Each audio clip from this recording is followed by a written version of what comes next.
Good morning, everyone. It is here, the last day in the Bahamas. We're loving it. We have such gracious friends here and an amazing time. But it is Thursday. That's one day away from the Ferocious Buddha training, 11 a.m. Pacific time tomorrow. Come join me for Ferocious Buddha training. We got amazing people. Jonathan Busby, good to see you. Welcome. Welcome. Good morning to you, Ricky. Good morning, Jeff. Good morning, team. Jakey Bakey in Miami. Good to see you. You look great, sound great, right off of the beach, into the room. Let's go, Mikey A. Ricky Sanchez, greetings from Panama. Say hi to the Behar family for me. Let's pin this up. If you haven't got my book for free, if you need training, whatever it is, for free, just email me, david@dmeltzer.com. We also text me 949-298-2905 to join my community.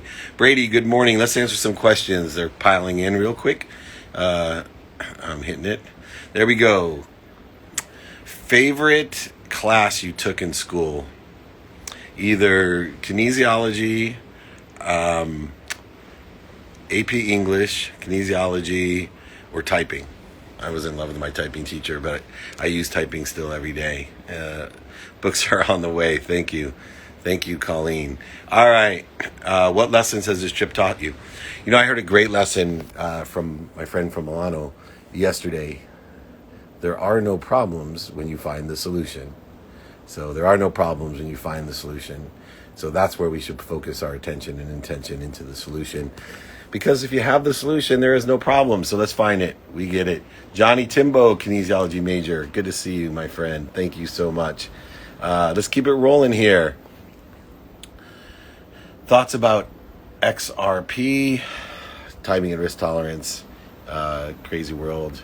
Keep that going. Know your timing, know your risk tolerance, know the market maker, and the buy and sell side, and you will be ahead of the game.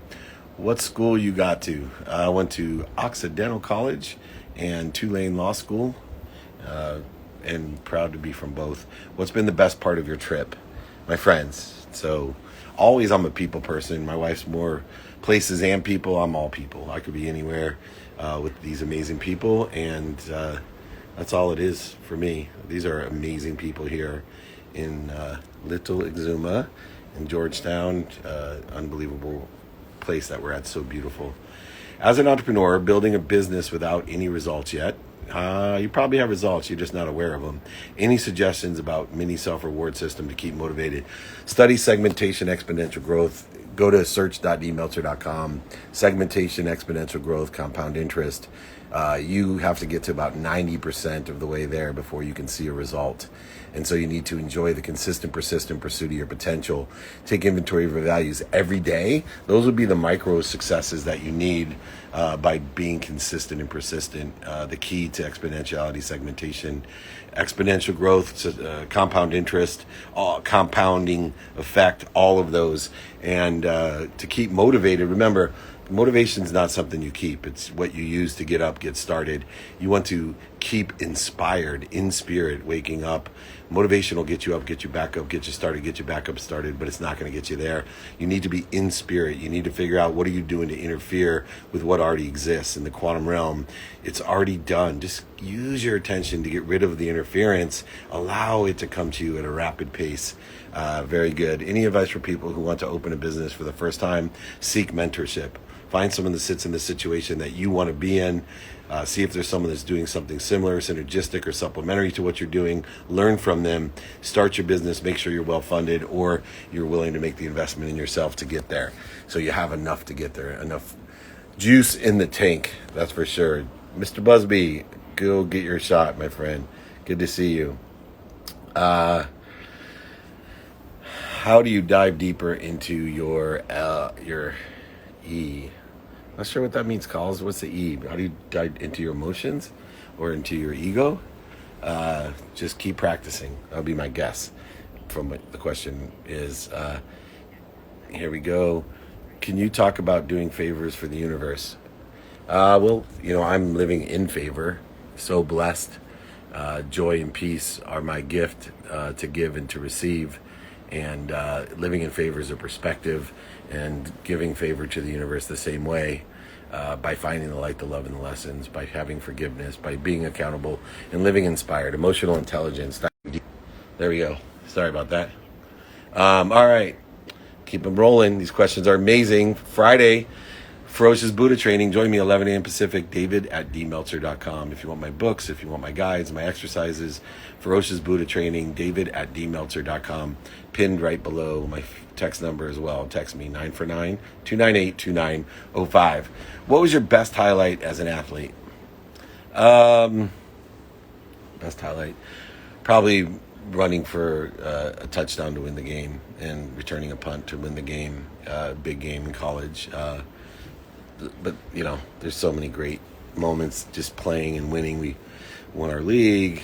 I've had my 50-year-old baseball wood bat team, the National Network team, won the World Series, the National World Series. I wasn't too contributory, but I was on the team and got a few hits and love those guys. And who knows, I just enjoy where I'm at. That's good.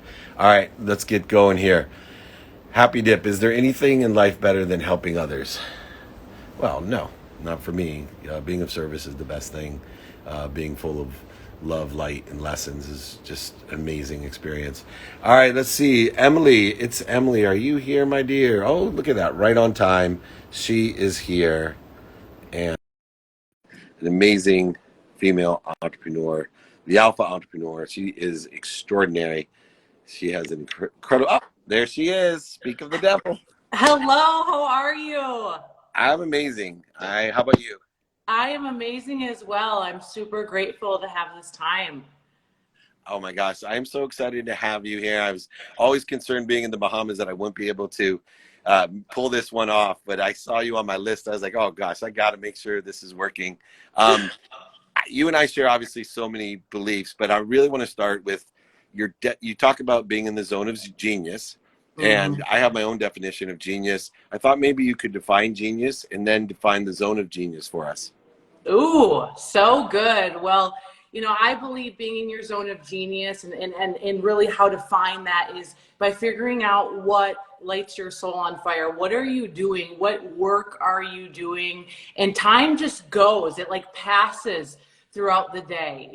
For me, it's speaking, it's connecting, it's serving others when I'm helping solve other people's problems. And so that's, to me, really, all about finding your zone of genius. How you find it is what's that thing that you do that time just seems to like dissipate. You know what I mean? Yeah, well, there's two ways. I was with the Sadhguru, and he said two ways to live a long life. One is to be of service and of value to, I call genius the expression of God, that creativity. And then the other way is to be miserable, right? Miserable people, they live long lives as well. And so you depict that so well. Now, you've been able to build an extraordinary large team as well. So like me, you're a huge, let's just say one of the 1,000 to empower 1,000 to empower 1,000. You make my job easy because you have like 150,000 people you're empowering. And for you, we have so many people asking, how do you start? Where did it start for you? It's easy to see the 9 figures and the 150,000 people, but where did it start for you? Oh, David, so good. It started with having hunger. I was a girl living in Minnesota, living paycheck to paycheck, and I had hunger to change my life. I didn't want that anymore, and so I found a mentor, and I went to work on myself, developing the skills in leadership, in business. I mean, I went to school for massage therapy. I was a nanny. I had no idea how to do sales, how to build teams, but I found somebody who was 10 steps ahead of me. And I just said, what do I need to do to work with you? And she said, you got to match energy for energy. But the moment that you're out, you're out. Like, so this is it. And so I went to work on myself that first year. I didn't buy anything of excess. I had an old desk. I made a vision board and built the foundation for now what you see. Which is amazing. And I love that. Huge Les Brown fan as well, a friend, right? He's always hungry. He's hungry. And I tell people all the time, the most common denominator for purposeful, passionate, and profitable people is the desire that you must be what you can be, that your purpose has to be greater than your pain. And you've had a lot of pain. I've read about you. How did you shift your perspective to make your purpose greater than that pain? Oh, wow. You know, for me, when I live with myself constantly and make it all about myself, it's very easy to be a victim. And so instead, I transfer all that pain into purpose and I use, my mess as a message, if you will, and I serve somebody else and share greatness with somebody else and pull something great out of someone else and relate to someone else. And that fuels me forward every single time. But if I sit and have a pity party with myself, gosh, we're going nowhere. And so I just continue to use all these lessons, as I'm sure you can relate. And you teach and serve others through all of the mess. Yeah, I love it. I love it. And you're an extraordinary keynote speaker as well. So transferring from being an extraordinary businesswoman, successful, I have coached a lot of people when they transition into being on stage. They think, because they're a great TV personality or they're a great salesperson that they can just step on a stage and connect with an audience, inspire an audience, tell a Right. story, teach a lesson. For you, did you have mentors to help you, or did you use some sort of practice in order, because you're such a great keynote speaker? Thank you. I studied the craft. I studied legends that have gone before me. I mean, I'm the person that will stay up late on YouTube and watch them. And I'm not just watching what they're saying. I'm watching how they're moving their feet, how they're working the crowd, and then practice. It's the reps. So I started, serving in a living room. I started speaking in a living room and practicing as if, David, that I'm speaking in front of 100, 500 people, and it's just getting in the reps and the reps and the reps. And then eventually, yes, I pulled in like a pastor friend. I'm like, hey, you speak a lot. Can you help me? And that's how I got better and That's so continue good, to. because I'm like, my parents hate when I say, or my mom at least hate when I say this, but I studied Joe Osteen, Oh, uh, right? And I yes. think he's one of the most polished speakers with just an extraordinary message. And I don't care what religion you are, or what you believe. I think he's a great unifier and Me too. just a polished performer. Oh, And yes. I study, and my DVRs are full of TBN, and my family makes fun of me because I sit there and I get inspired by him, but I also am studying, constantly Yeah. studying like the genius that he has. Who's one of your favorites now that you study? For sure, Tony Robbins. Yeah. Yeah, absolutely. I mean, what a legend, and how he's able to just get in the crowd and work with people, and that's art to me. Yeah, it's amazing, as well. I've shared stages with those people, Magic Johnson, but Oh being yeah. 5'7", they have, believe it or not, they have like a huge advantage being such big people. Like their Right? presence, and I found it like there's certain things I couldn't learn. I'll give you a quick example because you probably have had this experience. I did the Denny's annual meeting, so you have 7,000 franchisees, an hour and a half, educational, motivational, inspirational speech that I gave. In fact, when I came off, the guy at the Mandalay Bay is like, wow, I've been here 25 years. You really brought it, man. That's impressive. Yes. Magic Johnson walks out. He doesn't even step on the stage. He steps in front of the stage and he says, I love pancakes. And he gets like a standing ovation. It was like, Whatever. I'm like, what did I have? Like an hour and a half warm up for a guy to say he loves pancakes blows me out of the room. It was awesome. But those are great experiences. Last thing before we go, obviously you're the alpha female entrepreneur, and I'd love to have you on more of my shows. I have tons of other places I need you to be in Yeah. front of these extraordinary. I have 3 daughters. I'm always looking for what I call milestone women, because Oh, I've surrounded myself with milestone athletes, celebrities, entertainers, billionaires, millionaires, entrepreneurs, and it's helped me because I've always said, how can I be better? right. And there's not enough milestone for my 3 beautiful teenage daughters Mm. that you're a milestone for them. Um, in that, what advice would you give to young female Mm. entrepreneurs today that may be in high school or college? My junior achievement crowd that's up there. We have that junior achievement worldwide at 30 minutes from now. What advice do you give to the younger women, which I'm sure you have to direct differently than a 50 or Yes. 60-year-old lady? Yeah, it's such a beautiful question. I would give them the advice to keep their faith number one. That's really important to me, and I feel like that's what's kept me grounded. And it's the world is so noisy, and with social media and all, there's just so many people out there influencing people. And I would ask them and tell them, who do you want to be influenced by? And for me, keeping my faith number one, I feel like I've been able to stay humble. I've been and have just great example, and then find those women that do have great example, that can teach you and obviously mentor you, whether it's from afar or in person. But for sure, I would give them that advice, and if they do that and they stay in the word and they stay in their faith, they're going to go far and do what they're meant to do. Yeah, just getting to meet you has been such a blessing, but you represent the three laws of the universe that I live by. One, the law of gravity. You were talking about having your faith grounded, the law of gravity. We are grounded. You have to be happy where you're at. And it's obvious that regardless of what stage of that journey you've been on, you've been able to take a positive perspective and be happy where you are. But you also implement, like anybody else, the law of Goya. Get off your ass. The hungry Emily that I met, I love the desire that she must be. So you got the law of gravity and the law of Goya, but you also believe in faith, like I do, the law of attraction. And if you are happy where you're at, you do everything you can to get what you want, angle there, learn the lessons, find the light and the love, but have faith, you'll end up somewhere better. That's how you end up like It's Emily. And you are a blessing to all of us. And what a pleasure it was for you to grace me here in the Bahamas, especially. Thank you. The universe is collaborating with us. The internet worked perfectly. It is. And David, I listen to your podcast religiously, so I want to thank you for all you do. You've been a mentor to me, so I want to thank you for that. Come join me on my podcast and my other shows. You are a gem. Thank you so much. Where can people find you? Where do you want them to look you up? Yeah, here Instagram is great at It's Emily, or the itsemilymethod.com. So that easy. Thank Go you. reach out. All right. Have fun. Take Bye-bye. care. Oh, the wonderful It's Emily. You don't get better than that. Unbelievable start to the day. You're all blessed. And I just want to thank her again for taking the time to share with all of us.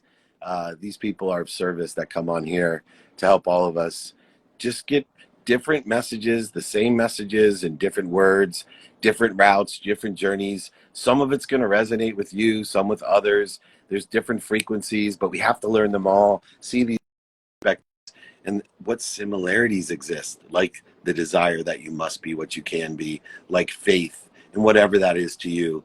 All of these things, mentorship, always coming up again and again and again. I think I have Nick on here. He wants to ask a question. So please always reach out if you want to ask a question. Nick, let me know if you're up here. And Nick Akrip, I love that. The founder of Tail Greeter. That's right up my alley, the Tail Greeter. Yes, she was wonderful. Thank you. I'll take a question here instead if Nick's not here, and then we'll move on. So many questions. Thank you so much. Remember, Ask Me Anything Mondays, so you can bring those. Friday training, Friday Clubhouse. You can bring these questions if I don't get to you. Clubhouse is at 6 a.m. Training's at 11 a.m. Podcast has all of it replayed. The playbook. Emily's a big fan of mine, so that was a blessing as well. The playbook, download it, like it, share it. You'll love it. Here we go. Okay, how did your balance guidance advice from successful entrepreneurs with your own authentic path? I'm running my own race, right? I'm running my own race, and I have weighted balances. And so those weighted balances, every day I take inventory, and I'm not afraid to change my mind. I'm just not afraid to change my mind. And so, if I have to reschedule something because I have a priority with my health or my family, then I prioritize it. There he is, the Tail Greeter himself. What's up, Nick? Hey, what's happening, David? Thanks for bringing us on. Oh, yeah, man. Well, anyone that can enhance my tailgate is okay in my book. So thank you so much for coming on. Give a little bit of background on Tail Greeter, and then let me know your question. Yeah, awesome. Peer-to-peer tailgating marketplace. Basically connecting fans with experienced hosts who are already out there tailgating. So what we try to do is build a community that brings people together by tailgating together. So one of the ways we've discussed spreading our message is through the use of athletes and influencers. So I wanted to know if you had any advice, just in general, how you would suggest going about this, and any pitfalls to avoid, things like that. Well, I think the athletes themselves are bug lights when it comes to tailgating, right? They're going to attract their own community and other people who are just curious. And so I would start building the marketplace with the celebrities, athletes, entertainers, those influencers first, and then create the tailgates around those people, whether they're virtual or in person. That's how I built my sports agency, my marketing company. I always paid the athletes, entertainers, the influencers, and then use them as a bug light to invite people to enjoy an experience and learn. And you can do it with thought leaders, whoever. So I would focus the majority of my time on building the influencer side, seeing what they are passionate about, and then building that tailgate marketplace against, if Matthew McConaughey loves the UT, do the UT with Matthew. And if, Eddie George wants to show up for a Buckeye game, so be it. If there's, Gary Vee wants to do it for something else, I would really focus in on. The nice thing is, why I like your business model is that you delve into the emotional side of the influencer. So you're asking them what they like and what they don't like, which will give you an emotional attachment. And to build a community of people that like is a unique business model, believe it or not. And everybody likes the tailgate, whether it's in person or virtual. That sound good? We're seeing that 35% of the people out there in the lots. Yeah, absolutely. Cool. Anything else before I let you go? I think that's great. Thank you again for having us on. All right. Well, I'll be happy to throw a tailgate, my friend. I'm a big Buckeyes fan. Amazing. The Charger game. It'd be cool. Excellent. All right. Looking forward to it. You got it. Thanks, Nick. Great idea. Thank you. Take care. The tailgater himself, Nick. What a great idea. Join him. So, all righty. We got, sorry. My wife is asking me something. All right, let me take some more questions. You're here in the Bahamas. Moving and grooving. Let's see here. How do you show appreciation for others? Wow. How do you show appreciation for others? Well, number one, say thank you. That's the easiest way to thank somebody. Find something to thank them for. Show that appreciation by making an activity to illustrate appreciation. Do something kind. Do something in appreciation, acknowledgement of them. So any of these expressions of adding value to somebody, smiling at them, hugging them, whatever it may be, to add value to somebody else is to show appreciation for them. And whether sometimes it's just a simple smile, hug, or a thank you. Other times it's actually being productive or helping somebody do something is a great way to show appreciation for them, respecting them, listening to them, just different things like that show appreciative attitude and perspective. What's your anchor when going through a storm? My faith that everything, there are no problems if there's a solution. So I just look for the solution. Pain, storm is an indicator that I have a better place to be. That's my anchor. My gratitude, my forgiveness, and accountability are my anchors that allow me through challenges, pains, obstacles, failures, mistakes to know that I'm going to end up somewhere better. And all I have to do is find the solution, because once you find the solution, there's no problem. All the solutions solve all the problems. That's very simple math. And you do that through having that perspective of gratitude, forgiveness, and accountability. Here we go. How can I become the dummy tax collector? Be mentored by the dummies. So join me in my free trainings, join our private coaching group, whatever it may be. Find somebody that's paid the dummy tax, and you could be the dummy tax collector by asking for help from the dummy taxpayers. I am one of the kings of dummy tax, so I'm a good place to come. Anytime you want to learn dummy tax, join me, david@dmeltzer.com. Join me for the clubhouse tomorrow, 6 a.m. Pacific, 11 a.m. trainings, the playbook. Watch that. Tons of dummy tax taught on there. Be a dummy tax collector. Find the person that sits in the situation that you want to be in and learn what dummy tax they paid to get there, what directions you have to get there. It's that simple. All right. We are looking for my friend Evan Britton. Evan, let me know if you're here. We'll take another question while we wait for my friend. Here we go.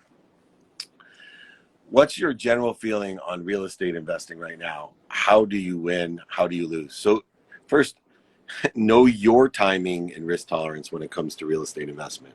Know your timing, your risk tolerance.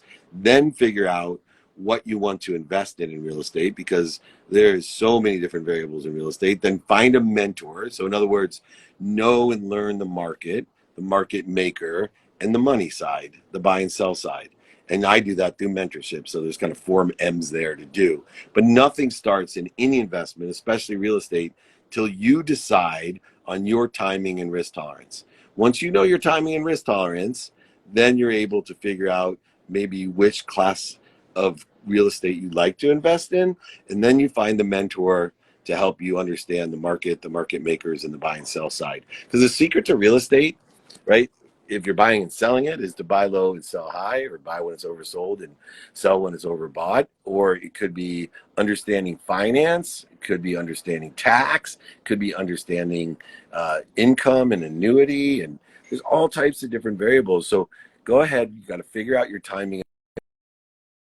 Invest, this is the return I'd like to get, and then find where it's synergistic, supplementary, or aligned with a certain classification of real estate, and then find the person who can teach you the market makers, and the buy and sell side of that. All right, and feel free to reach out. I got a lot more information. I can send a book on that. David@dmeltzer.com. David@dmeltzer.com.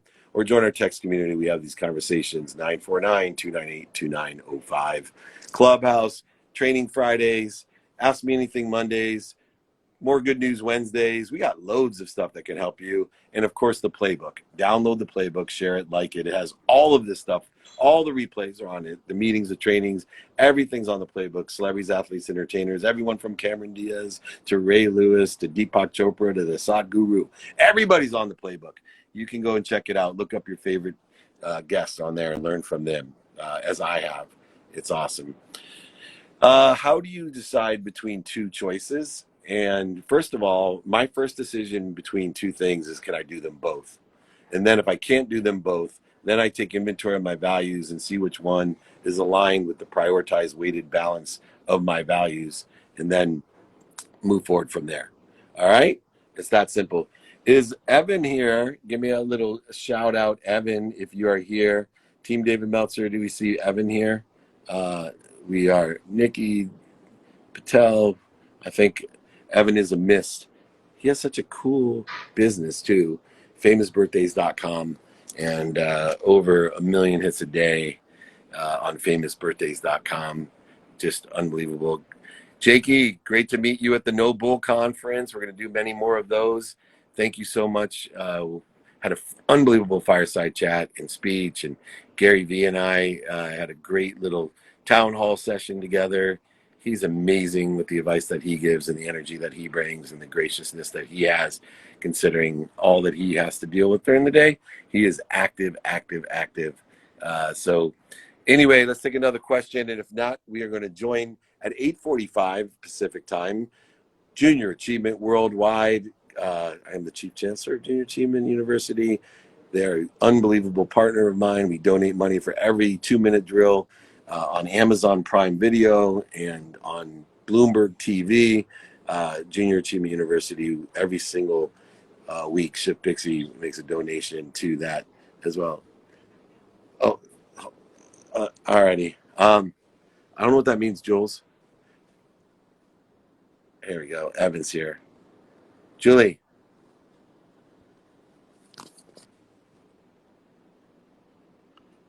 Hello, Evan. Evan is here. Hey, man. Good seeing you, David. Great to Good see to meet you. Great to meet you. I am so intrigued by your business. So, famousbirthdays.com, talking about a straightforward business, growing every month. Your community is so large. Why is it? I know that you kind of learned from Wikipedia, realized how simple building a community could be if you had a compelling information. And so utilizing, I love that, utilizing your genius, what is it that makes famousbirthdays.com work? Well, IMDb, everyone loves IMDb. It's there for you for movies and celebrities and actors. Everyone loves Wikipedia if you want to look up a politician or learn about any historical event. But there was no Wikipedia or IMDb for social media stars. And it wasn't that complicated of an insight. I went up to VidCon Anaheim in 2014, and I saw all these screaming teens for these social media stars, and I checked on my phone and they weren't on Wikipedia or IMDb. So I figured if in Anaheim there's 500 screaming teens for some Vine star, there's probably people that want to learn about that person globally. So it's not that complicated of a vision, but what I've been good at is to block out all of the side stuff. I always say it's like being in a buffet when you're an entrepreneur. You can do so much. I just stick with one entree there. And I've done that for 9 years. And as the creator slash social media space has grown, so is our platform, because users know it. When you focus on one thing, users know you for that one thing. So everyone knows us for being the new IMDb. And they have and how are you building that marketplace as far as getting the birthdays? Because it's much easier to get the IMDb birthdays and the traditional celebrities birthdays compared to an influencer's. Is it easy just to DM them and ask them their birthday, or how are you getting that data? Yeah, it's initially the site was basically like mobile Wikipedia. So obviously Tom Hanks or athletes or singers, Beyonce, it was easy to get theirs.